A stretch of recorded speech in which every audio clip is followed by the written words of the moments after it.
पिंपरी चिंचवडमधील मतदारांना 50% गृहोपयोगी वस्तूंचं प्रलोभन दाखवण्यात आलंय।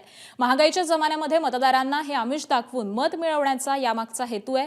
प्रभाग क्रमांक 23 मधून कांचन अमोल जावळे या लढण्यास इच्छुक आहेत।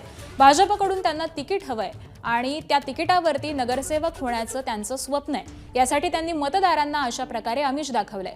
टीव्ही, फ्रीज, वॉशिंग मशीन, पिठाची गिरण आणि मुलांसाठी सायकल यांच्यासह अनेक वस्तू या 50% उपलब्ध करून देत हे प्रलोभन दाखवण्यात आलंय। तर महागाईच्या जमान्यामध्ये ग्राहक अर्थात मतदारांकडून याचा फायदा घेतला जातोय आणि याच सगळ्याचा आढावा घेतलाय नाझीम मुल्ला यांनी। आपण पाहूया की मतदारांपर्यंत पोहोचण्यासाठी इच्छुक उमेदवारांकडून वेगवेगळी शक्कल लढवली जाते, किंबहुना त्यांना वेगवेगळे प्रलोभनही दाखवले जातात। पिंपरी चिंचवडमध्येही असाच एक प्रयोग सुरू आहे।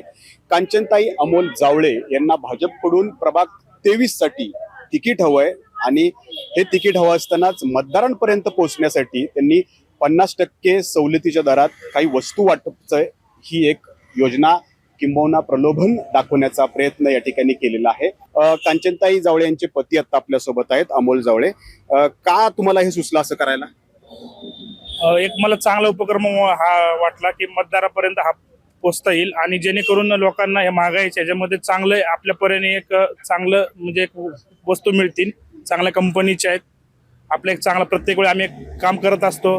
50% तुम्ही तुमच्या खिशातले घालणार आहात, तिकीट मिळेल का? पण आता एवढा खर्च केल्यावर पण आमचे आमदार शंकर भाऊ जगताप यांनी आम्हाला शब्द दिला आहे की तुम्ही कामाला लागा व आमच्या इथले स्थानिक काळूशेठ बारणे यांनी पण आम्हाला शब्द दिला आणि आम्ही आमच्या कामाच्या जोरावर 100% आम्हाला तिकीट मिळून जाईल।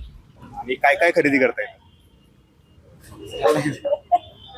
ते 43 इंची स्क्रीन घेतोय मी, शेगडी घेतोय, एक फिल्टर घेतोय आणि वॉशिंग मशीन पण घेतोय। मतदान कोणाला देणार? त्यांनाच देणार ना ऑब्विसली। कांचनताई अमोल जावळे यांना भाजप तिकीट देतं का आणि ते तिकीट दिल्यानंतर हे जे काही प्रलोभन या ठिकाणी मतदारांना दाखवलेलं आहे त्याचं रूपांतर मतात होतं का हे पाहणंही तितकंच महत्वाचं असणार आहे। कॅमेरामन शैलेश जाधवसह नाझीम मुल्ला, एबीपी माझा, पिंपरी चिंचवड। एबीपी माझा, उघडा डोळे बघा नीट।